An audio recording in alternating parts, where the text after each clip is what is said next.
welcome.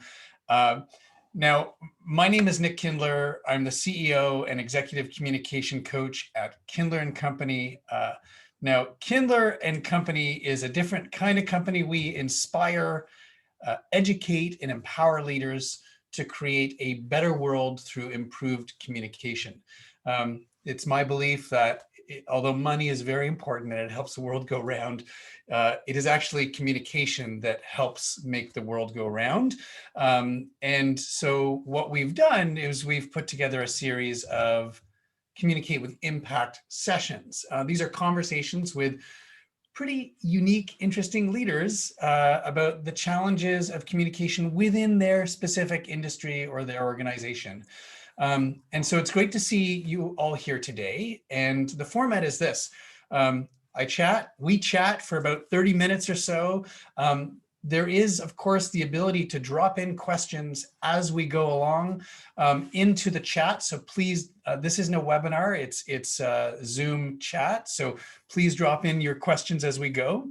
And now I'm going to stop the formalities and dive into the conversation. But first, who is our guest? It's Debbie Gamble. And I really am excited because I've had the privilege of working with Debbie for a number of years, but this is the first time we've had a chance to chat like this.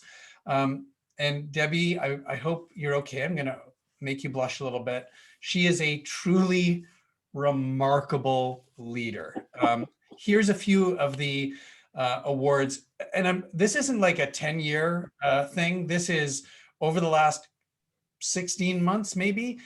Top 50 Canada Executive, Femtech Leader of the Year, Top 25 Women in Payments, Top 50 Women in FinTech.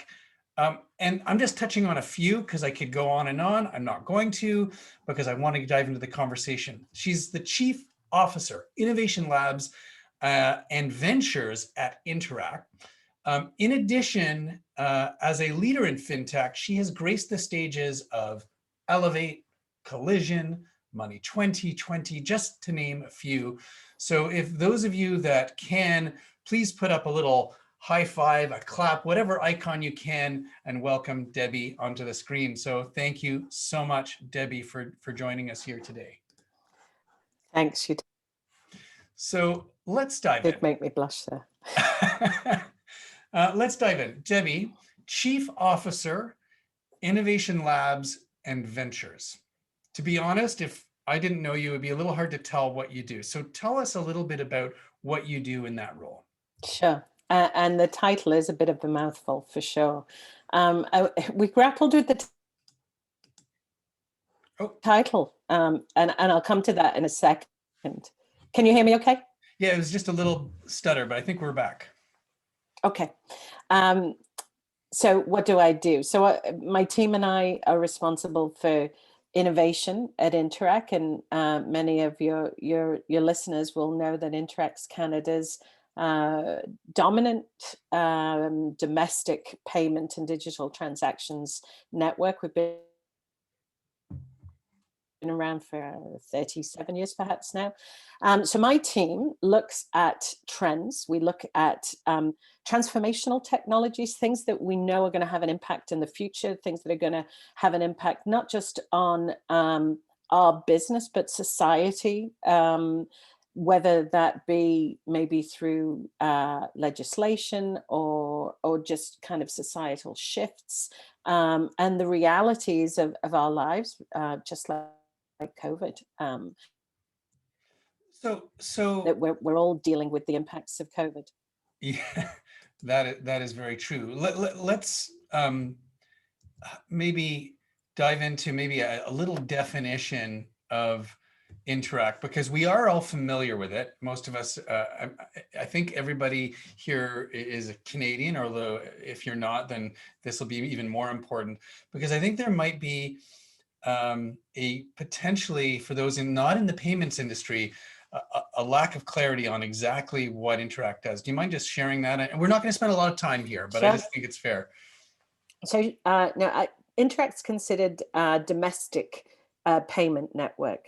So most of us will know of the global networks like Visa, MasterCard, American Express.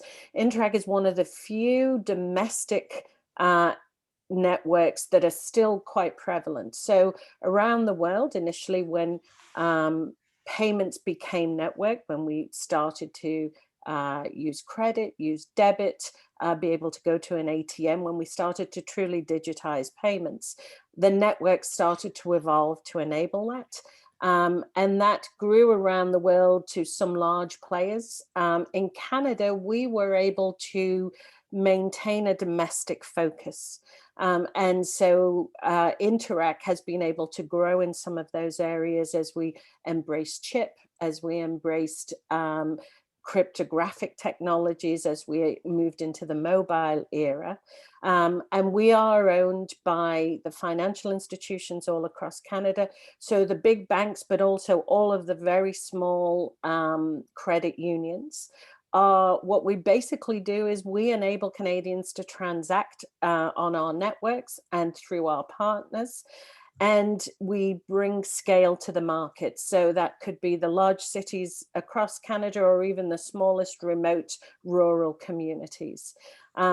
Predominantly, this has been payments for the last 30 plus years. You'll know us through debit, initially paying with your debit card at a point of sale, more recently contactless, and then to mobile. But you'll also know us for money movement. E-transfer has been in market since 2003. So we are one of the few countries that have been able to actually send money person to person directly from your bank account through an email and then through mobile through our product, which is called Interac e-transfer. And so we're looking at how do we continue to deliver on some of those great experiences with some of the new capabilities and technologies for Canadians. So one of the things that we're going to talk about in a little bit in more detail is trust, but I understand that Interac is one of Canada's most trusted brands. Is that? Yes, indeed. We have been, for the last 5 years, we have been rated as the #1 trusted financial services brand in Canada by Gustafson Trust Index, that looks at, you know, a number of different industries. So we've had the privilege of taking that mantle for a number of years. And we're very honored to be considered by Canadians in that way. And it really is part and parcel of the DNA of our organization. So speaking of the DNA of your organization, the DNA, my understanding is over the last number of years, it has it's got its foundational aspects, but then the organization has shifted or adjusted itself slightly. So the DNA has adjusted too. I'm kind of alluding to the innovation focus of Interac. I mean, some at first glance you would think it's a financial company, pure and simple, but it's very much a technology company as well. What role does innovation play in your world? Well, I think like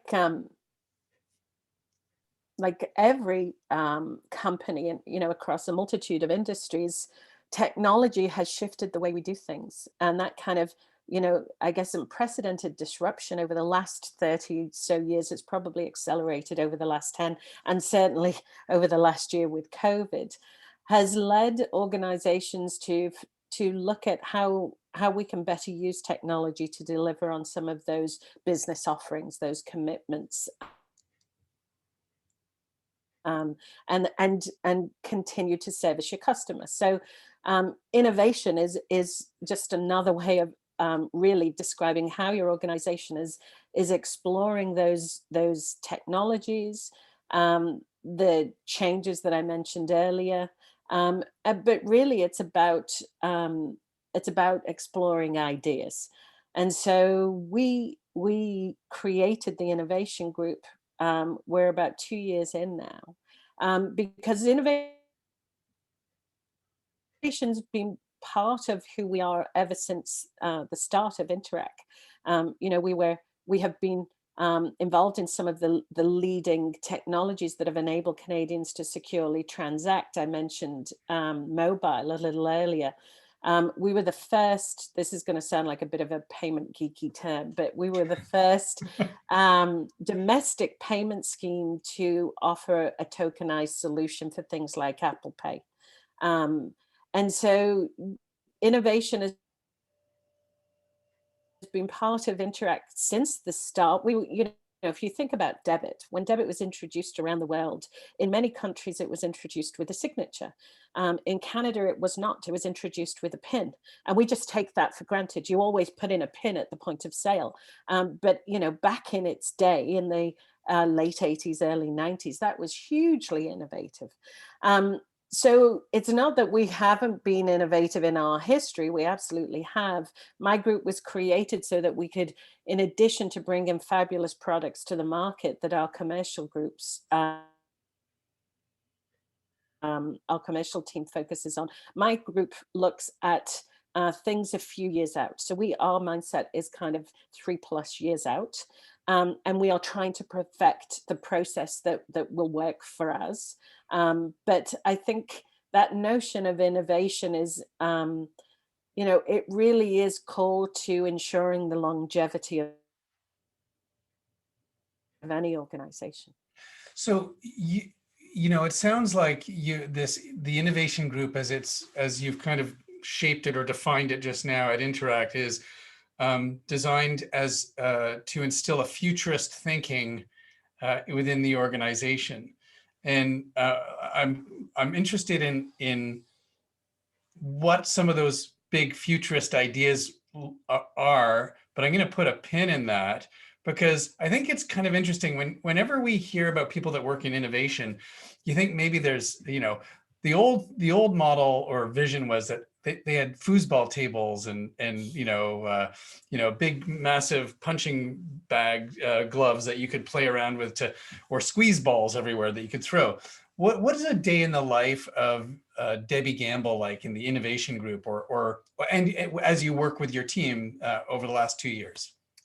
Well, certainly this year, that the day in the life is quite different for all of us. But so I'll go back kind of pre-COVID days. Our offices are in downtown Toronto. We are in the financial district in one of the lovely towers. We're in the Royal Bank Gold Tower. And we have a number of floors that are actually all open concept. So we changed a few years ago from the kind of classic corner office to more open concept. And from an innovation group's perspective, that kind of, I kind of recently read that ideas are the lifeblood of innovation. So you want to create an environment that is going to be conducive to collaboration, for people to raise their ideas and explore them. So yes, indeed, we have we have some of the paraphernalia, like a giant Connect 4 or a foosball table. We have those things, but that's really not that's not really an illustration of who we are. It is more that kind of collaborative dynamic, that we have quiet areas where people, if they're doing some serious research or coding, they've got a spot to go and put some headphones on and be heads down. Or if it's kind of more of a grab a table, grab a coffee, sit down and chit chat. In COVID, we've tried to replicate that, which is very challenging for any organization to do it virtually, but we still try to do those kind of collaborative exercises. We're grappling with a number, trying out some tools to help us do that. And like everybody, we're very conscious that, the most important asset for us is our staff, like many organizations. So we're very conscious that we try to instill quiet hours and things where people who, have not just the job to deal with, but they may have, family at home that they've also got to pay attention to during COVID, as we're all working from home. So this concept of futurist thinking within the organization, planning several years out. Um, let's back it up and say when you started and the innovation group started, what would you say was the futurist goal that you're working towards? And then I'd love to follow up with, okay, so and what landed, and where did you end up, and then what's your 3 years from now vision? I, I think this is really more of getting our heads around an approach or a methodology. Really, it's really about thinking about how do you think about the future. And we tried a number of different approaches. The one that seems to be sticking at the moment is the idea of foresight. And we kind of came by that through some of our exploration, and I happened to be at South by Southwest a couple of years ago and listened to an amazing futurist called Amy Webb. And we have built a relationship with Amy and her team at the Future Today Institute. And I'm referencing Amy because the notion of foresight is something that she really embraces, and we're trying to grapple with that ourselves. So if I try to kind of explain that, when you're looking at the marketplace, whatever your industry, you're looking at trends, but the trends are things that are already happening. That's why they're called trends, right? Is because multiple people are starting to embrace that idea. So you're looking at trends, and then you're trying to look a little bit deeper on those trends to say, well, what does that mean? What's the insight that you're actually gleaning from that research, or from that trend? What foresight does is it kind of helps you go a step further, which is, okay, let's look out, and through some kind of scenario mapping, hypotheses, if you like, let's actually think about what might be. So the value of foresight is you actually get to create those hypotheses, those scenarios of the future, and then kind of almost reverse engineer it back to today. And that term is called backcasting in the kind of foresight methodology world. So you get to kind of think about, well, here's the reality of today. What things are happening? They're signals. What signals are kind of happening? What might happen down the road? Could you dream up a scenario that you could create, in the world of anybody looking at Amazon, for example? They write a headline, right? They don't write their product description. They say, this is the press release. What are you actually going to do? So we're kind of trying to take a little bit of that, add the hypotheses, add the scenario mapping to say, this could happen in the future. If you unravel it back to today, what does that mean to us? So that's an interesting approach for us to try and put some rigor around what we should look at, what those priorities should be, and how that might impact our business. Because at the end of the day, that's what we're trying to do, which is understand where the market is going, what our role could be in that market, and how we bring value to our customers and our shareholders. So I didn't, vet this question with you, so you can say pass, but what would you say some of the forecasting and backcasting, or what can you share in terms of forecasting and backcasting? Well, I think, if you think about some of the signals, right? So some of the signals in my space and I'd say in society in general are that, the notion of us being the acceleration of digitization that's going to continue. So that's one. We kind of know that. We're living that in COVID, because all of the things we used to do face to face, we can't do easily. So that notion of digitization, which is all around, now think about what will that mean in the world of 5G and connected devices. And so what does that mean to data? How are you going to think about your data as an individual? What does that mean around legislation? What does it mean around privacy?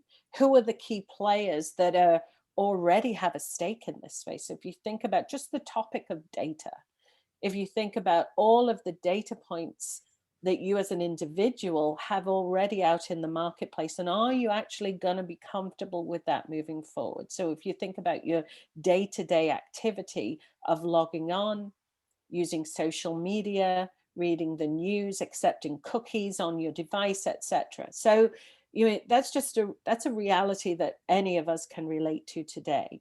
But if we think about that as it relates to your business, and certainly as it relates to Interac, then we've got to think about, well, what does that mean around security? And what does it mean around cyber? What does it mean around machine learning and AI that is going to impact our business? And is this something that we have a role to play in, and perhaps even an obligation around not just the protection of that data, but equipping and enabling Canadians to have a say in how their data is used.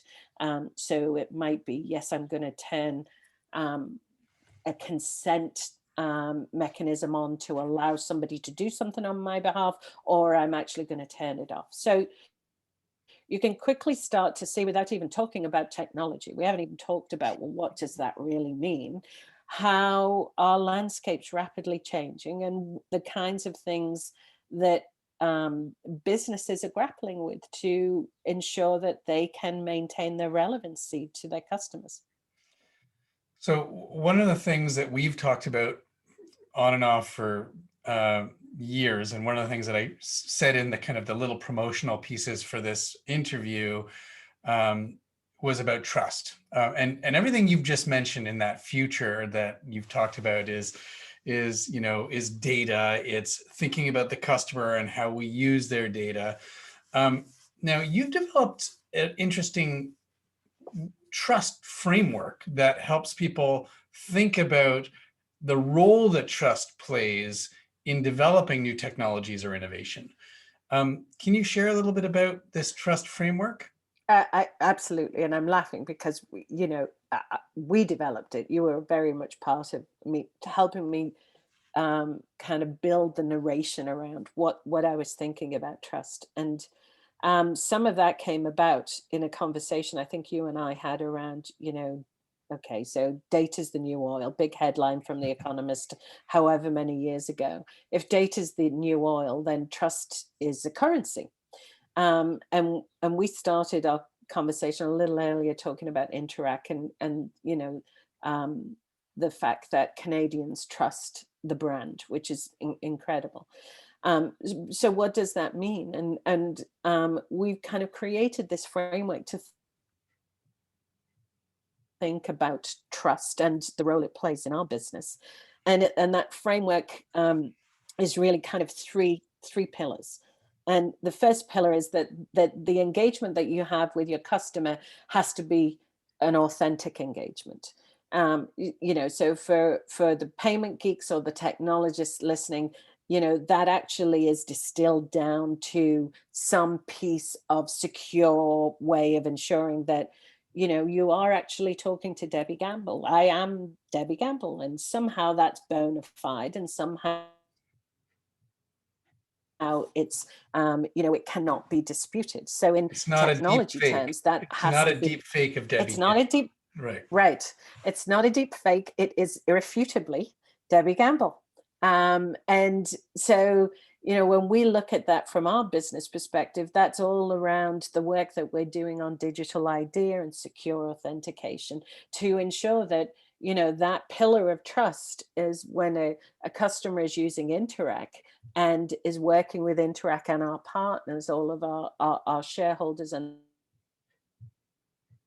the partners in the ecosystem, that it is secure, it is authentic, and it is based on something that is irrefutable. And so in the world of digital ID, we kind of unravel that back to that has to be something that's called a foundational attribute, something that is. And then when you think about it in your own ID, the thing that we trust the most as Canadians to prove we are who we say we are usually government credentials. We use a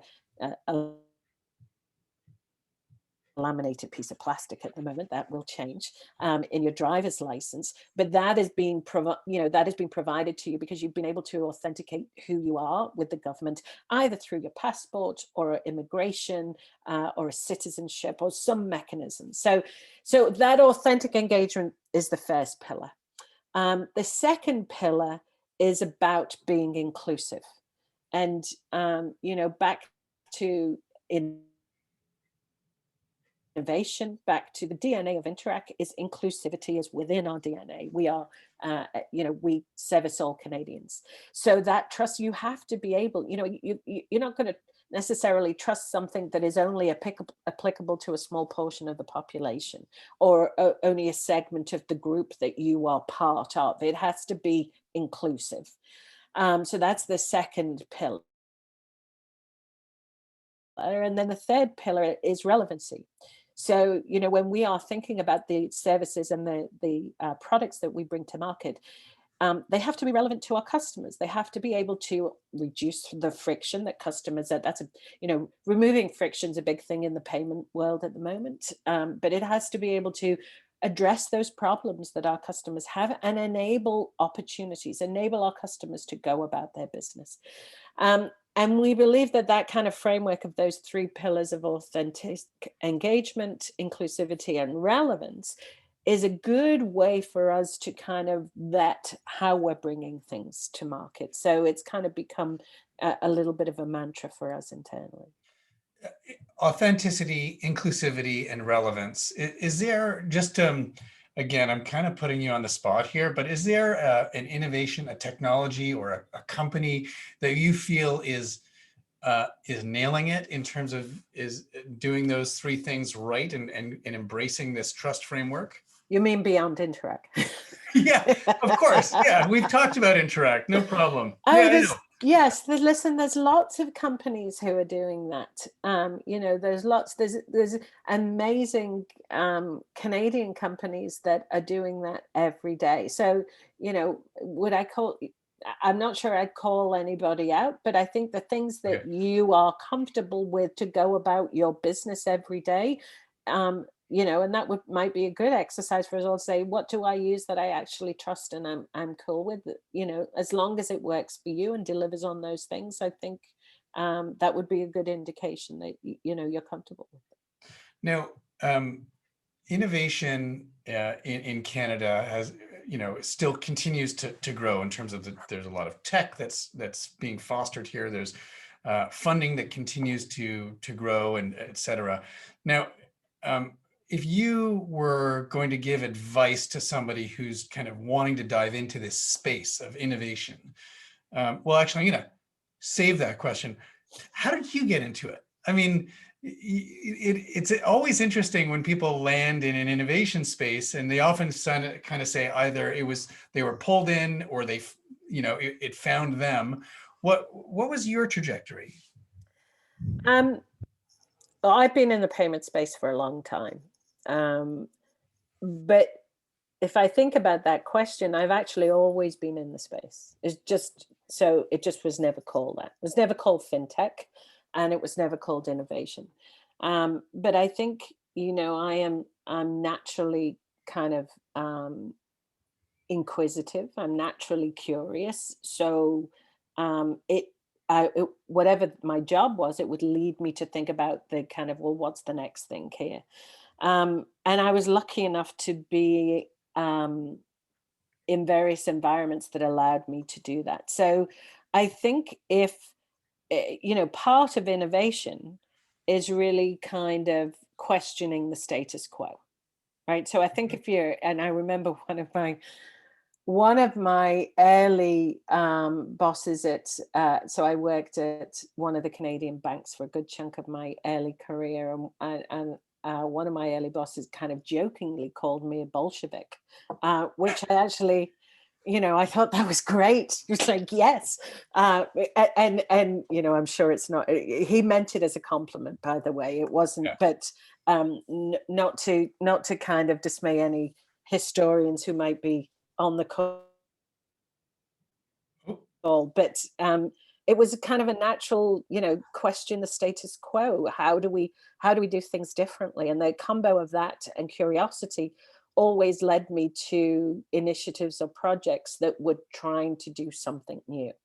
Um, and then at Interac, as we've been doing that, we kind of thought, actually, we need to create a team that is solely focused on doing that. That is, we are looking to the future, as opposed to spending a portion of your time trying to do that, as you're also trying to do your kind of day-to-day business of dealing with the here and now. I have a bunch of more questions, but I'm also cognizant that we're 30 minutes in, but we have a question from Daryl.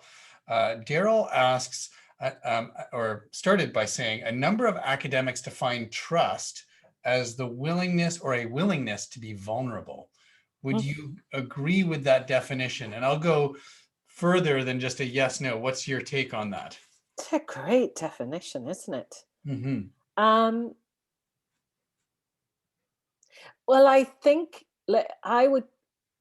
what jumps out at me when I hear that is almost the notion of transparency, good and bad. And I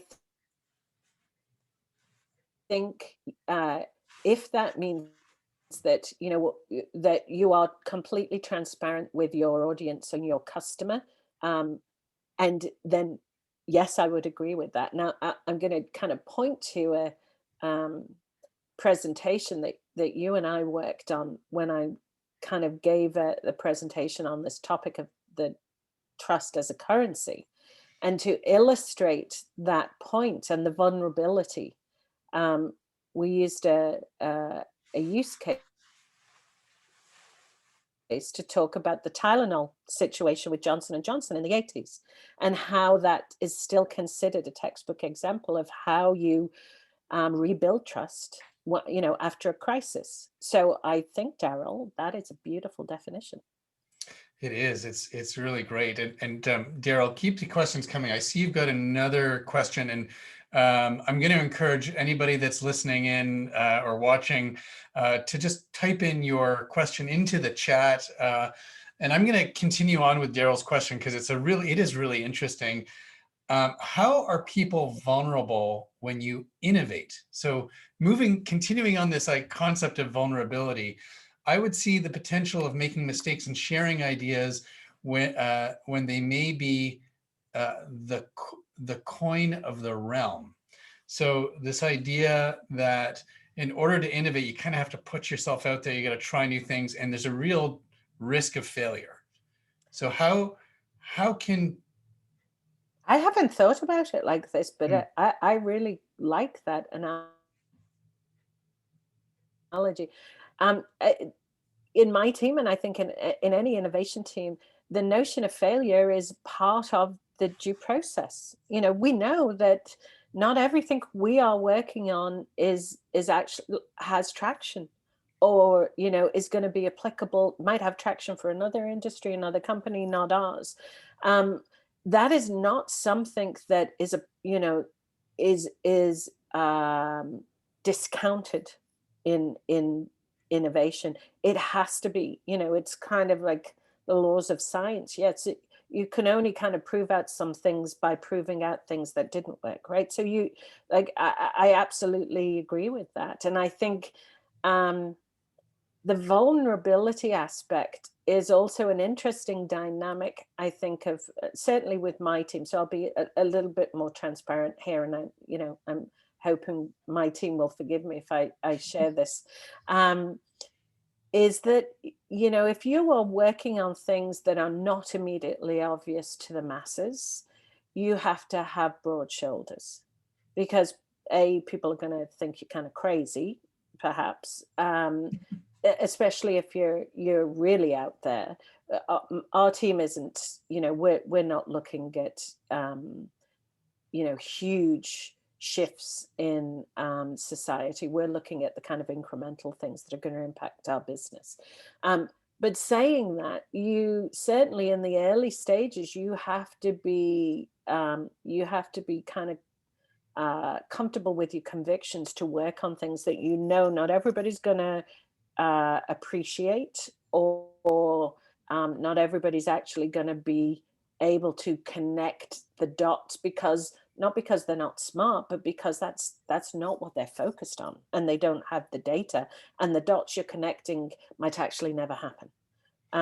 So I think that notion of vulnerability from a process and I guess just a human dynamic is quite that's quite interesting. Yeah, I'll add my 2 cents, which is based on hearing the work of Mark Bonchak, who is a speaker and faculty member at Singularity University, and he runs his own organization. He talks about the concept, Daryl, of falling or failing forward, not falling forward, but it is the same concept that when you fall or fail, that you're moving towards something instead of moving backwards. And it's funny, you know, I see it in accelerators, and I see it in coaching programs, and even in my coaching program, I asked people what their wins are, and you know, I'm almost inclined to change it to encourage, what's your best failure of the week, right? Because that's the opportunity that you're going to actually grow from and learn from and change. And you know, I'll add one more thought, and I'd love to get your take on this, Debbie, which is this idea. You know, I used to say that innovation is just the word that was same. It's the same word that was being used in the 2000s or the aughts, but it's got a technology spin on it, which is change. We talked about change management all the time, and organizational change. And then in the last 5 to 10 years, it's really become more about innovation. Do you have what are your thoughts? Is there a delineation, or what's your delineation between change and innovation? I think you're right about the hook to the technology. You know, that, and I think it's probably, it is more kind of focused on perhaps process and methodologies. You know, what can you kind of do with some rigor, right? It's with some rigor to actually move forward, whether that's fail forward or progress forward, but to move forward in as you are in the change, right? In that constant change. And I think what what we are learning is that once you've kind of got that rigor, the rigor then can be shared amongst the organization, right? The goals, part of the goal of my team is that we bring some of that mindset, those capabilities across the organization. It's not just constrained to the innovation labs and new ventures group at Interac. It actually becomes part and parcel of how we look at our business. I want to shift gears because, you know, my business, or Kindler and Company's business, is all about communication, coaching, and enhancing leadership communication. But yet, you know, innovation and communication are so entwined. Tell me a little bit about how or why is communication important in your work?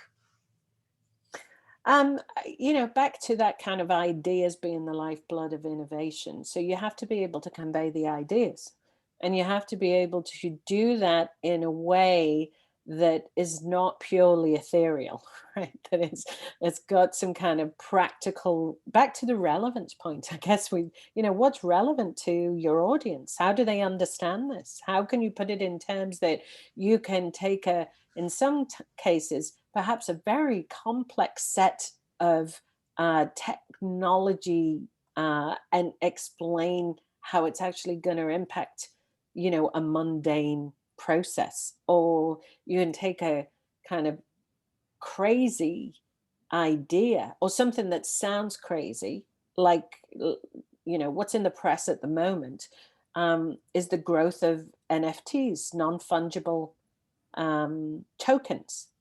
And so, you know, if I talk to my husband about a non-fungible token, he'd be like, what the hell are you talking about? Right.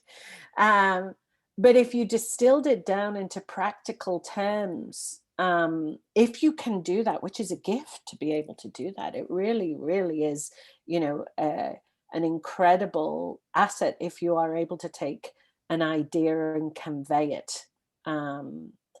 Which is, you know, there is a famous quote from, you know, one of my heroes, Ruth Bader Ginsburg, about being able to, you know, get people to change their minds, and you have to bring them along with you. And I think the art of communication, because it really is an art, is an integral um, ingredient in how you take an idea to reality, how you bring it to reality, and in, you know, more kind of business terms, how do you make that part of your organization so that you can achieve your goals? So I love how you talk about breaking it down into smaller portions or simplifying it.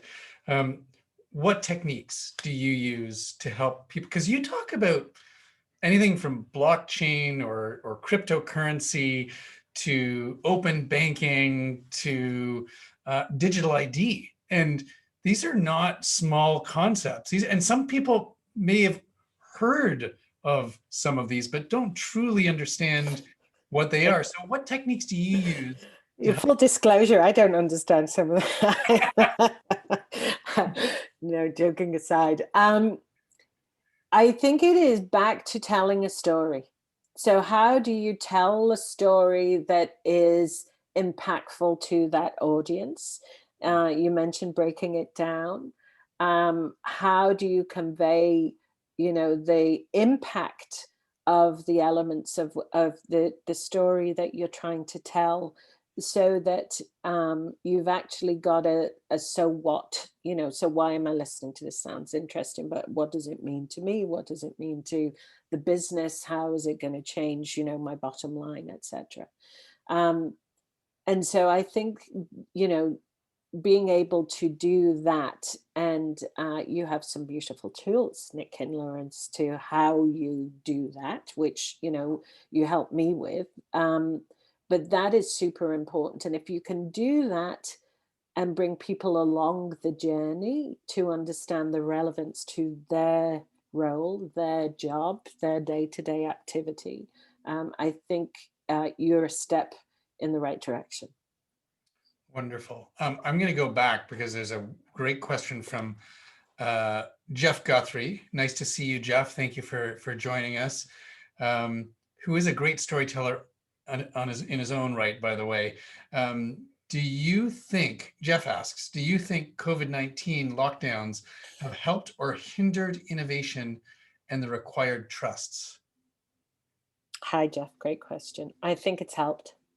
I really think so. One of the things that struck me a number of months ago was, you know, people like us and people who work in pseudo innovation roles spend a lot of time trying to convince people of things that may happen, scenarios that may happen, why, you know, a certain path is important.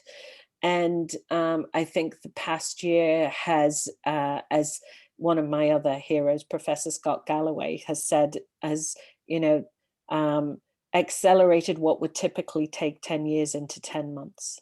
And so when you start to see, I'll give you a real example. We've been working at Interac on digital ID for a while, and all of a sudden here we are in COVID, and we really need a mechanism across the country to be able to authenticate and prove who we are, and to do that in a safe, secure space that we don't have to travel. We, you know, so whether that be now, perhaps even, you know, there's organizations looking at vaccine passports, etc. If we'd have talked about that a year or two ago, yeah, it might have sounded interesting, but it wasn't that important. So I think it really has accelerated that kind of notion of our digital norm, our digital selves. So for innovation, yes, I think that is definitely, it's helped. What has hindered is the collaboration, right? So what many of us love is that the ability to, you know, huddle with some like-minded folk, or even some people who completely disagree with you, and kind of work through some ideas. And this is very difficult to try and do that in our virtual reality. Absolutely. I think I shared with you my experience not long ago chatting with two different leaders, and one said, we're never going back. It's always going to stay virtual. And they both owned their own companies. And the other one said, we're, I want everyone back as soon as possible. We're never going to be fully virtual. And because he wants to get that last 5%, not about squeezing the last bit of productivity, but more about that collaboration or impromptu connection that and the productivity that comes from that. You know, we are close to the end of our time. So I want to just do one more call out to the group that's been watching and listening in. If you have any questions for Debbie, then sorry, it looked like there was a bit of a glitch there, but let me know if you have one. And otherwise, I'm going to begin the slow wind up of the moment of the session. Just checking to make sure there's nothing coming in. Okay. If it does, we can always come back. I want to just, first of all, bear with me here while I go to the next slide, which is a big, giant thank you, Debbie. Can everyone see that? Okay, good. Debbie, I want to say thank you for being here today. Now, one of the things that I may have mentioned to you is that as a gesture of thanks, Kindler and Company will be donating to support the UN's global sustainability goal of quality education. And for those of you who may not know about these are the UN identified 17 global sustainability goals. And as a learning and coaching company, Kindler and Company is targeting number 4. Number 4 is ensuring inclusive and equitable quality education and promoting lifelong learning for all. So we're working with a company called B1G1 to dive into this problem. And so every program we deliver, we donate. And today, because of what we've done, we've donated 30 days of furnishing a science lab in India. If anyone wants to learn more about B1G1, just send me a note. I'm happy to share a link with you. It's a pretty unique organization. A couple of other quick announcements before I do one more thank you, which is at the end of the next month, this book is coming out. It's called Impact, Simplify, Transform, Perform Pitches and Presentations. And it is literally a guidebook to helping to go from idea to presentation. And so if you're interested in being on the list for when that comes out, let me know. I'm happy to share. And finally, our next Communicate with Impact program is happening with Jordan Berman. And we're going to follow this theme of trust along the way. Jordan is the VP of Global Corporate Affairs at Apotex. And he has a book. Where is it? It's right behind me somewhere, called The Trust Trifecta. It's behind me somewhere here. Oh, it's right here. The Trust Trifecta, definitely worth picking up. Really interesting concepts, and we're going to dive into trust and communication in groups. So that is those are my announcements. I want to say one more time, thank you so much, Debbie, for joining us. I love our conversations. Me too. Today was no different. It's always great getting lost in the ideas with you. And so thank you for that. And I also want to say thank you to those that have joined us today. If you're interested in learning more about what we do here, please don't hesitate to go to kindlerandcompany.com, and you can find lots of forums on there, or you can send a note to info@kindlerandcompany.com. Thank you so much for joining us all today. And Debbie, once again, thank you. My pleasure. Thanks, Nick. Thanks, everyone. Bye-bye. Thank you.